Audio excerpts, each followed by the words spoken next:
बारिश का आपातकाल जारी है। जम्मू के डोडा में बादल फटने से तबाही की खबर है। डोडा में बादल फटने से कई घर तबाह हो गए। राहत बचाव कार्य रेस्क्यू टीम द्वारा चलाया जा रहा है। कठुआ जिले के बनी में सेवा नदी का रौद्र रूप देखने को मिला है। जम्मू कश्मीर के डोडा में बादल फटने से भारी तबाही। डोडा में बादल फटने से कई घर तबाह हो गए। इलाके में राहत और बचाव कार्य जारी है। कठुआ के बनी में सेवा नदी का रौद्र रूप देखने को मिला है। जम्मू से तस्वीरें आपको दिखा रहे हैं, जहां पर डोडा जिले में बादल फटने से भारी तबाही आई है। यहां पर बनी नदी का जलस्तर बढ़ता जा रहा है। पानी का बहाव बहुत तेज और इस पानी के बहाव का जो प्रकोप है उसके चलते कई मकान भी धाराशायी हो गए। कई घरों को नुकसान पहुंचा है। बादल फटने से भारी तबाही की खबर सामने आ रही है। ये वीडियो सामने आया है जिसमें बरसात के बाद नदी ने जो रौद्र रूप धारण किया उससे कई जगहों पर हुए नुकसान की खबरें लगातार आ रही हैं। इसमें कई घरों को भी नुकसान पहुंचा है। दरअसल कठुआ जिले के बनी में सेवा नदी ने रौद्र रूप धारण कर लिया है, जिसके बाद निचले इलाकों के कई घरों को भारी नुकसान पहुंचा है। तो बारिश का आपातकाल लगातार जारी है। बारिश से पैदा हो रही आफत से कई जगहों पर नुकसान की लगातार खबरें आ रही हैं। उसी में जम्मू के कठुआ जिले के डोडा में बनी नदी उफान पर है। इसके चलते निचले इलाकों में मौजूद घर और बस्तियों को पूरी बस्तियों को बड़ा नुकसान पहुंचा है। ये तस्वीरें अपने आप में बयां कर रही हैं किस तरह से रौद्र रूप नदी ने धारण किया हुआ है और इस रौद्र रूप का असर निचले इलाकों में रह रहे लोगों के सीधा जीवन पर पड़ रहा है। उनके घरों से लेकर के मोहल्लों तक में पानी भराया है और भारी नुकसान उनको झेलना पड़ रहा है।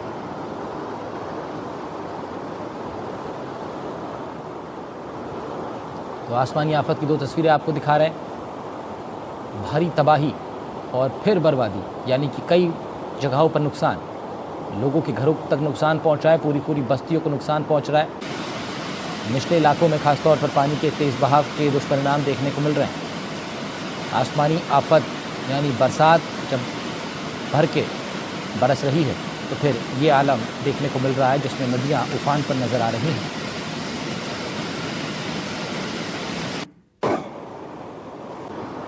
जम्मू कश्मीर के डोडा से खबर आपको दिखा रहे हैं, जहां पर बादल फटने से कई घर तबाह हुए हैं।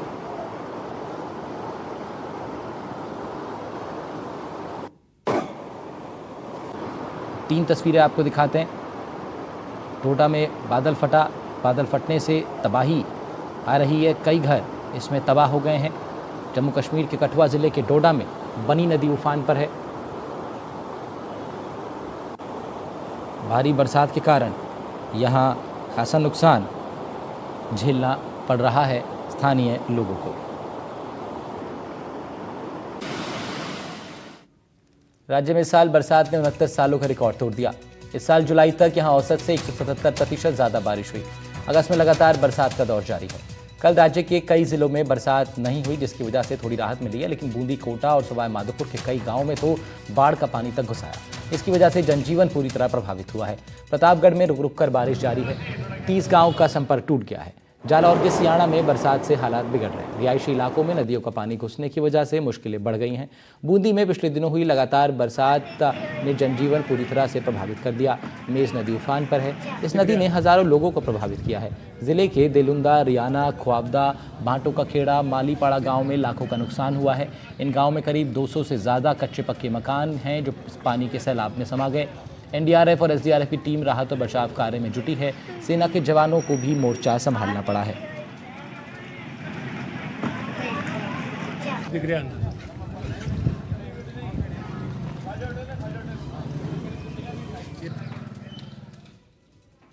उधर टोंक की देवरी उनियारा गांव का पूरा क्षेत्र बाढ़ बारिश के बाद टापू बन गया। हर तरफ सैलाब का कब्जा है। सड़क से लेकर घरों तक हर तरफ पानी भरने से आम लोगों के साथ साथ वाहन चालकों की परेशानियां भी बढ़ गई हैं, क्योंकि सड़कों पर कई फीट पानी भरा हुआ है। मॉनसून 2.0 ने देश के किसी एक राज्य में यदि सबसे ज्यादा कहर बरपाया है तो वो है राजस्थान। एनडीटीवी की टीम लगातार राजस्थान के अलग अलग जिलों से ग्राउंड रिपोर्ट्स आप तक पहुंचा रही है और हम इस वक्त मौजूद हैं टोंक के उनियारा में। और जहां तक अब आपको नजर आएगा। हर तरफ आपको पानी ही पानी नजर आ रहा है। पानी यहाँ इतना ज्यादा है कि आप यहाँ तक महिलाएं घुटने भर पानी में नजर आएंगी। जैसे ये महिलाएं और आगे बढ़ेंगी, ये पानी जो है वो कमर के स्तर तक है। ठीक बगल में पीडब्ल्यूडी का कार्यालय है टोंक उनियारा में, उसके ठीक बगल में जो है ये देखिए ब्रेकर है। यहाँ पर पता नहीं चल रहा है गाड़ी अगर जा रही है। एकमात्र साधन जो अब इस पूरे इलाके में आने जाने का है वो एक ट्रैक्टर बचा है जिस पर हम इस वक्त मौजूद हैं। ये यहाँ पर भैरव बाबा का मंदिर है और इस मंदिर में किस तरीके से पानी जो है वो कमर भर पहुंच चुका है और पूरी तरीके से जहां तक आपको नजर जा रहा है हर तरफ पानी ही पानी नजर आता है। बच्चे स्कूल बंद है क्योंकि लगातार हुई बारिश के कारण 27 तारीख तक जिला प्रशासन ने स्कूल को बंद करने का निर्देश दिया है। दूसरी तरफ पानी का मंजर इतना ज्यादा है कि आप देखिए बहता हुआ पानी है और जिधर तक आपको नजर जाएगी केवल और केवल हर जगह यहाँ पर आपको पानी ही पानी। सामने कुछ घर भी हैं जो पूरी तरीके से जलमग्न है। ये हम चौराहे पर अब पहुंच चुके हैं और यहाँ पर स्थिति क्या है वो हम आपको दिखा रहे हैं। यहाँ सामने के इलाकों की अगर हम बात करें, कुछ घर आपको सामने हम दिखाएंगे, हर तरफ पानी ही पानी है। ये सामने एक बरगद का पेड़ आपको नजर आएगा और ये 2 गेट्स और ये गेट आधे से ऊपर तक पानी में डूब चुके हैं। इस पूरे इलाके में जितने घर हैं इन सभी घरों को जो है वो खाली करा लिया गया है और जो स्थिति है वो कैसी है इस वक्त यहाँ पर वो आप इन तस्वीरों को देखकर अंदाजा लगा सकते हैं। लगातार हुई बारिश के बाद स्थिति जो है वो राजस्थान में भयावह है। अलग अलग जिलों में बाढ़ और बारिश के कारण 13 से ज्यादा लोगों की मौत हो चुकी है और जो इस वक्त तस्वीरें हैं ग्राउंड जीरो पर वो हर तरफ उस जल प्रलय की है। हालांकि राहत की बात यह है कि कल से बारिश जो है वो नहीं हुई है। ऐसे में तमाम इलाकों में जो पानी है वो अब नीचे उतरना शुरू हुआ है, लेकिन अभी भी जो जल स्तर है वो काफी ज्यादा है। लगातार तमाम तस्वीरें एनडीटीवी आप तक पहुंचा रहा है ग्राउंड जीरो से। मैं चंदन भारद्वाज अपने कैमरा सहयोगी शिव कुमार के साथ एनडीटीवी इंडिया के लिए टोंक उनियारा राजस्थान से। रिहायशी इलाकों में पानी घुसने से लोगों की परेशानियां बढ़ती जा रही हैं। एक रिपोर्ट आपको दिखाते हैं। इस वक्त अब हम मौजूद हैं राजस्थान के टोंक के उनियारा में और यहाँ पर बीते 4 दिनों के बाद हुई मूसलाधार बारिश के बाद हम ये उनियारा शहर में मौजूद हैं और यहाँ पर आपको जहां तक नजर जाएगी केवल और केवल पानी जो है वो नजर आएगा। और ये पानी जिस तरीके से बारिश हुई है केवल उसी का है। यहाँ पर पास ही में बनास नदी है, उसका भी जलस्तर जो है वो उफान पर है और इसीलिए आपको हर तरफ पानी और पानी नजर आएगा। यहाँ पर कल एसडीएम साहब जब पहुंचे थे निरीक्षण करने के लिए तो उनकी गाड़ी जो है वो खुद फंस गई थी। ट्रैक्टर ट्रॉली के सहारे फिर उनकी गाड़ी को निकाला गया और ये मुख्य सड़क है, ये मुख्य सड़क मार्ग है जो कि बाकी आगे जो तमाम गांव पड़ते हैं उनको फिर आगे सवाई माधोपुर से होते हुए टोंक और जयपुर जिसको जाना है वो निकलता है। सामने से एक रोडवेज की बस आपको आती दिखेगी और उस बस की रफ्तार क्या है आप देख लीजिए। जो तमाम बाइक सवार हैं वो कैसे इस सड़क को पार कर रहे हैं और तकरीबन यहाँ पर जितना आप आगे जाते जाइएगा आपको घुटने तक पानी जो है वो मिलेगा और ये हाल इस शहर का है। चिंता की बात यह है कि बारिश जो है वो आसमान में काले बादल के तौर पर इस वक्त नजर आ रहे हैं। कहाँ से आ रहे हो भाई साहब? यहाँ से आ रहे हैं घर पे से। कि पानी इतना पहले कभी राजस्थान में हुआ था? कभी नहीं, हमने देखा नहीं। मतलब सन 81 में आया था, उसके बाद में अब आया है। उससे भी ज्यादा है 81 से ज्यादा। अंदर और भी गाँव में बाढ़ है क्या? हाँ, इधर जो नीचे वाला जो स्थान है ना, जो नीचे वाले जगह पे सब में बाढ़ क्या लाती है, अभी पानी उतरा नहीं। ये बाइक चलाने में कोई दिक्कत? यहाँ तो इसमें तो कोई गड्ढे वड्ढे हैं क्या बीच में? नहीं है। लेकिन भले ही गड्ढे ना हो लेकिन सड़क पर गाड़ियों की रफ्तार क्या है और जहां तक नजर मेरी जा रही है, जहां तक कैमरा जा रहा है हमारा, सिर्फ और सिर्फ चारों तरफ पानी ही पानी नजर आ रहा है। बिजली के खंभे किस प्रकार पानी में डूबे हुए हैं और ये मुख्य बाजार का इलाका है। यहाँ से महज 100 मीटर की दूरी पर आपको तमाम दुकान जो हैं वो दिखेंगे। सवाई माधोपुर के जड़ावता गांव में हालात बिगड़ते जा रहे हैं। तेज बरसात और सैलाब के कारण गांव में पानी का कटाव पड़ रहा है। कई मकानों के ढहने का खतरा मंडरा रहा है। गांव के कई हिस्सों में पानी भरने से स्थानीय लोग दहशत में हैं। जिन घरों के गिरने की आशंका है उन्हें खाली करवाया जा रहा है। कई परिवार रोते बिलखते अपने घर छोड़ रहे हैं। सवाई माधोपुर जिले में विगत दिनों हुई भारी बारिश के बाद सर्वाधिक नुकसान जो है वो जिले के जड़ावता गांव के लोगों को उठाना पड़ा है। लगातार बारिश होने की वजह से जड़ावता गांव के जो खेत है वो खाई में तब्दील हो गए हैं और इन गहरी खाइयों में गांव का एक मंदिर, एक मकान और 2 दुकान पूरी तरीके से समा गए हैं। वहीं आप देख सकते हैं कि किस तरीके से भले ही बारिश यहाँ पर थम गई है और 2 दिनों से बारिश नहीं हो रही है, बावजूद उसके जो एक गहराई है वो लगातार गहराती जा रही है और आसपास के खेतों में जो पानी आ रहा था वो सिमट कर इन खाइयों में लगातार पानी का जो प्रवाह है वो लगातार आ रहा है, जिसकी वजह से जो एक खाई है वो लगातार बढ़ती जा रही है। कुछ ग्रामीण हमारे साथ मौजूद है, इनसे बात करने का प्रयास करते हैं। कब से ये स्थिति है और अब क्या स्थिति है, क्योंकि 2 दिन से बारिश तो रुकी लेकिन जो कटाव हुआ है वो अभी भी नजर आ रहा है। 4-5 दिन से लगातार जारी है ये। इसमें अभी तक तो कोई बचाव नहीं है, कटता जा रहा लगातार। और प्रशासन ने कुछ सुध नहीं ली। प्रशासन चाहता था कटाव वहीं रुक जाता। पूरा रिस्क है अभी। बहुत भारी रिक्शा है सर, उसको बचाने की कोशिश जारी है। अभी कट्टे मंगवाए हैं, पन्नी मंगवाई है ताकि उसको रोका जा सके। हम डॉक्टर मंत्री साहब का बहुत बहुत तहे दिल से आभार व्यक्त करते हैं। उन्होंने परसों के दिन भी 5-6 घंटे ग्रामीणों के बीच रह के बड़ी मशक्कत करके इस पानी को रोकने का प्रयास किया। तो बिल्कुल ग्रामीणों का साफ तौर पे कहना है कि बारिश शुरू होने के साथ ही जब कटाव शुरू हुआ था उसी दौरान अगर समय रहते प्रशासन चेता होता तो आज ग्रामीणों को इस विपदा से जूझना नहीं पड़ता। वहीं ग्रामीणों का साफ तौर पे यह भी कहना है कि घटना के बाद में जब आपदा एवं राहत प्रबंधन मंत्री डॉक्टर किरोड़ीलाल मीणा यहाँ मौके पर पहुंचे और ग्रामीणों के साथ मिलकर के इस पानी को रोकने का उनके द्वारा प्रयास किया गया, उसके बाद में यहाँ प्रशासन पहुंचा और लगातार जो ग्रामीण हैं वो यहाँ इस आपदा से निपटने के लिए लगातार मेहनत कर रहे हैं। ये आपदा आई है उसमें ग्रामीणों को खासा नुकसान उठाना पड़ा है और अभी भी पानी का जो बहाव है वो लगातार जारी है और 2 से 3 मकान और एक मंदिर अभी भी इस खाई के मुहाने पर है जो कभी भी गिर सकता है। बजरंग सिंह राजावत, एनडीटीवी, सवाई माधोपुर। सिरोही में मौसम ने एक बार फिर करवट ली है। बीते 24 घंटे में हुई 58 मिलीमीटर से ज़्यादा बरसात ने हालात बिगाड़ दिए हैं। बनास नदी, जिसे सिरोही की लाइफलाइन कहा जाता है, इस सीजन में पहली बार उफान पर है। आसपास के इलाकों में पानी भर गया, नदियों नालों में तेज बहाव है।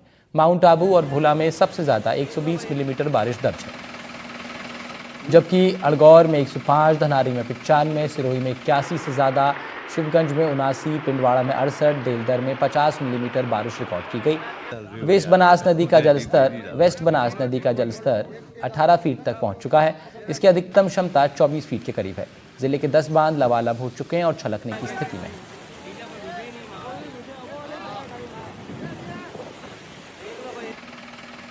सिरोही जिले में पिछले 2 दिन से अच्छी बारिश हो रही है और अगर पिछले 24 घंटे में कहें तो बहुत अच्छी बारिश हुई है। काफ़ी माउंट आबू में तो लगभग 12 इंच पानी हुआ है, जिससे काफ़ी नदी नालों में पानी आ गया है। ये बनास नदी है जो सिरोही जिले की लाइफलाइन कही जाती है। अगर ये बनास नदी एक बार भर के पानी बहता है तो ये माना जाता है कि पूरे जिले में पानी की कमी नहीं होगी। और ये पहली बार है, मैं दिखाऊँ कि ये बिल्कुल सागर की तरह से नदी हो गई है। दिखाइए बिल्कुल ये पानी भर के बह रहा है और ये इस बार भर के पहली बार बही है। अगस्त का महीना है, लास्ट चल रहा है और ये इसका अगर भर गया है तो समझिए कि यहाँ पे पानी जो औसत से ज़्यादा होता है तभी इस तरह की बारिश होती है और इससे यहाँ के लोगों में खुशी है। हमारे साथ काफ़ी लोग यहाँ के स्थानीय लोग हैं। दादा क्या नाम है? नाम नालाराम। ये नवलाराम जी, ये पानी अभी बनास नदी में पहली बार आया है तो कैसा लग रहा है आपको? बहुत अच्छा लग रहा है। बहुत अच्छा लग रहा है। खेती होती के लिए पानी मिल जाएगा आपको? पानी पीने के लिए? हाँ, मिल जाएगा। मिलता है। जब एक बार बनास नदी भर के बहती है तो फिर ये होता है कि पानी कमी नहीं होगी। पानी की कमी नहीं आती है। आपका क्या नाम है? मेरा नाम अमृत है। कहाँ रहते हैं आप? आमतला। आमतला। ये नदी पहली बार भरी है? पहली बार भरी है। बहुत अच्छी बारिश है। कल 24 घंटे से बहुत तेज बारिश है। हाँ। बहुत अच्छी बारिश है और पानी अब लोगों के लिए फसल वगैरह अच्छी रहेगी। पूरे साल पानी चलेगा। माना एक बार भर के बहती है तो हाँ। पानी का काफी वो रहता है। हाँ। आपका क्या नाम है? मेरा नाम रावता राम है। कहाँ रहते हो? आबू रोड। आबू रोड में ये बनास नदी पहली बार भर के देखने आए आप लोग, कैसा लग रहा है? अच्छा लग रहा है। इस साल के पहली बार ये नदी का नजारा हमको देखने को मिला है और कल 24 घंटे से आज तक बारिश अच्छी हुई है तो अब किसानों के लिए कोई दिक्कत जैसा है नहीं। देखिए काफी लोग ये पानी को देखने के लिए यहाँ पे आ रहे हैं और ये बनास नदी से पानी बहने से लोगों में खुशी है और यहाँ के किसानों के लिए, क्योंकि इससे कुओं का जलस्तर ऊंचा हो जाएगा, किसानों की सिंचाई के लिए पानी उपलब्ध होगा और ये बारिश लोगों के लिए एक लाइफ लाइन बन के आई है। कैमरामैन शोभन के साथ कोमल यादव, NDTV सिरोही। जालौर में भी बाढ़ बारिश ने जमकर तबाही मचाई। बारिश के चलते जालौर का सियाणा चांदना मुख्य मार्ग पूरी तरह क्षतिग्रस्त हो गया। सुकरी नदी पर बने सीसी पर पानी का बहाव इतना तेज रहा कि रास्ता जगह जगह से टूट गया है। हालात ये हैं कि अब भारी वाहन और सभी चौपहिया वाहनों का आवागमन पूरी तरह बंद है। कुछ लोग टूटे हुए मार्ग पर जान जोखिम में डालकर निकलने की कोशिश भी कर रहे हैं।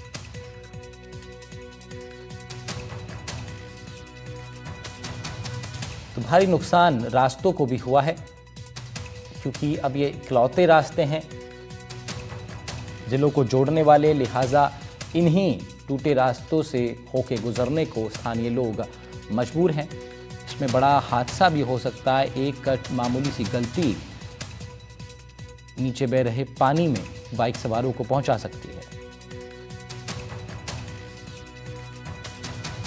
कोटपुतली में बरसात के बाद सड़कें दरिया बन गई। भारी बरसात के चलते निचले इलाकों में जलभराव है। सड़कों से लेकर लोगों के घरों तक बाढ़ का कब्जा है। एसपी कार्यालय से आगे पानी भरने से आवाजाही बंद हो गई है। कलेक्टर कार्यालय के पास भी सड़कें सैलाब बन गई। बारिश ने नगर परिषद का ड्रेनेज सिस्टम पूरी तरह फेल कर दिया। लोगों के घरों में बारिश का पानी घुस आया। जलभराव के चलते लोगों में नाराजगी भी है।